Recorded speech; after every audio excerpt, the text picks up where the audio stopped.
Welcome back on to some national news now. Well, two people have been injured in a blast at the Congress Party's office in Guwahati. A grenade was thrown into the office earlier this evening in the heart of Assam's capital. Hundreds of people were inside when the attack took place at around 6:50 p.m. Sources say Congress spokesperson and the party general secretary were reportedly injured. Remember, Assam is gearing up for the elections as well. It votes on the 4th and 11th of April. Well, an Indian student was raped and killed in the most gruesome manner in Australia. The body of 24-year-old Tosha Thakur was found stuffed inside a suitcase that was floating in a canal in Sydney on Friday. According to local media reports, a 19-year-old storeman, Daniel Reginald, has been arrested and charged with murder and sexual assault. Foreign Minister S.M. Krishna said India has asked for a report and will make sure that justice is done. That is a very, very unfortunate incident which has been reported, and I have asked, we are getting a report from our ambassador, and in the meanwhile we learned that a person has been taken into custody by the Australian authorities, and well, we are closely following it up, monitoring it, and then we will see that justice is done. Well, how safe are we in the skies? 4,000 pilots are being investigated by the aviation watchdog, the DGCA, after an Air India pilot was arrested yesterday for faking documents to get a flying license. This is the second such case in 4 days, and there are fears it could be just the tip of the iceberg. My direction given to the DGCA, go all out to see that such fake institutions and fake certificate are to be checked, especially when we can send the person and check the institutions also. I hope that the persons who are trying to cheat the people and give the bogus certificate without flying, or those people are getting an employment, is a very dangerous game. I hope all the private airlines, including Air India also. And back to news from the state. Well, time was when elections wore a carnival look with creative juices flowing on the walls of Tamil Nadu. There were the witty lines and comical drawings. But all that will now be a thing of the past, courtesy the big election whitewash. Deface walls and face the music. That's the Election Commission's note to all parties. However, this is not the first time that such a ban has been brought into play. With the Election Commission coming down strongly on political wall art, how does the city view the whole picture? And what will happen to those wall artists who are looking to cash in during elections? Lalaju takes a look. Painting the wall with choice words used to be every political activist's rite of passage. But with the EC issuing a directive to all the parties to keep the walls untouched, a special team from Chennai Corporation is ensuring that the walls do not end up as a sounding board for the party wags. About in 6,000 such locations, we defaced the property and removed the posters, and we have also issued notice to the offenders. We will continue to do this, and if anybody tries to put up any new wall writing or posters, we will take very severe action.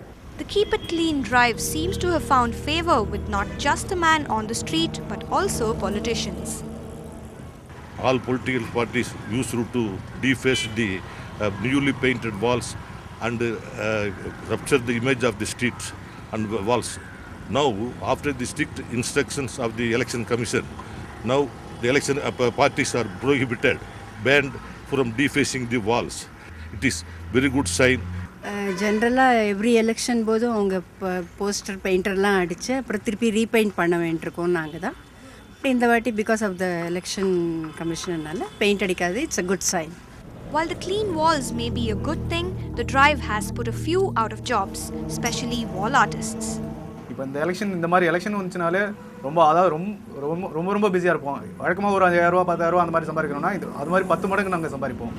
ஆனால் இப்போ நிலைமை என்னன்னாக்கா, இந்த election commission அந்த order போட்டதுனால எந்த வேலையுமே செய்ய முடியாமல், அதாவது அடுத்து என்ன பண்ணுறது அப்படிங்கிற இது எல்லாமே ரொம்ப கஷ்டப்பட்டுட்ருக்கோம். நான் அடித்த கலவரமாக என் கண்ணுக்கு இப்போ பிளாக் அண்ட் ஒயிட்டாக தெரியுங்க. Some sacrifices appear to be necessary for the larger good.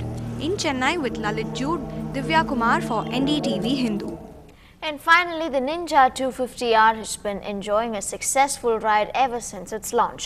It cost 3 lakh rupees, but in spite of that, more than 1,000 bikes have been sold out in less than a year. Sudarshan Kumar gets you the throttle and revs up this mean machine.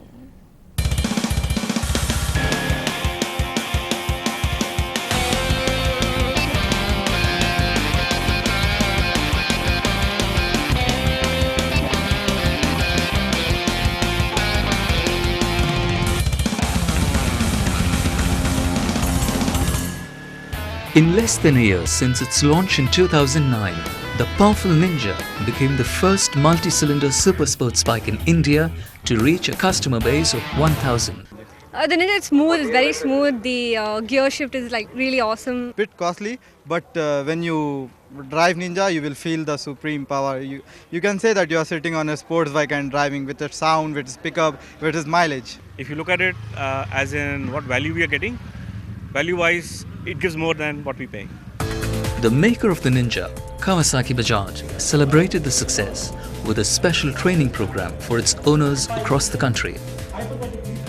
The bike is being promoted not only as a sports model, but as one of the most environment-friendly machines in the market. And the manufacturers call the event the Green Day. We think biking is possibly the greenest mode of transportation. Ninja, I think, is the ultimate driving machine with a very, very low carbon footprint compared to any other ultimate driving machine. In the multi-cylinder category, the Ninja has no competitors. Its manufacturers plan to increase the current number of bookings from 70 per month to 150 in the next 2 years. I see this market expanding to maybe 200, 300 bikes per month. The bike is a hit in southern and western India, and its makers now plan to take its success ride to the north of the country as well. In Chennai, with Sudarshan, Jason Tosh for NDTV Hindu. And with that, we wrap this bulletin. Thanks so much for watching the Late Night News with me. Good night.